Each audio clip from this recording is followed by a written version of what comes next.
po talaga namin yun, na merong maparusahan. Kaya nga po, papanagutin ang sino man, no, na ahensya particularly, lalo na yung nandun sa naka-assign sa regulatory bodies. Kasi itong mga insidente na to ay parang patunay na hindi talaga pinatutupad. Kung meron mang batas, walang pangil sa pagpapatupad. Ano ang dahilan? Bakit? Na sadly, ang nagsasakripisyo lagi sa mga aksidente as a result of, yung pagiging lenient sa ating mga patakaran ay yung mga mangingisda at yung mga communities. Kaya po, kung talagang panawagan namin ay accountability doon sa mga may kinalaman, both sa company, hindi lang yung barko, pati yung hinahanap namin charterer, kasi hindi po yung lumulutang.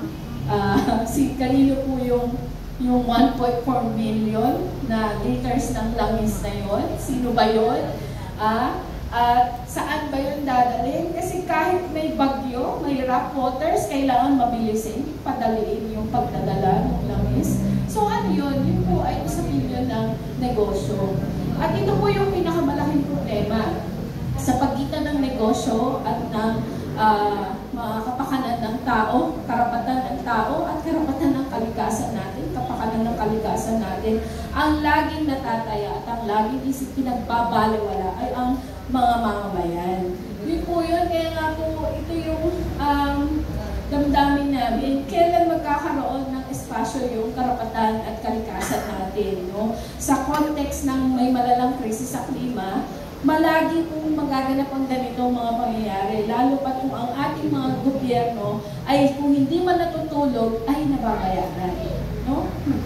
Merong isinasakripisyo karapatan. Yun po yung malaking problema. Kaya po, para sa amin, lalo po kami sa bilang mga environmental organizations na nasa frontline, kami po yun po talaga ang aming panawagan dyan. Papanagutin kung sino man iyan.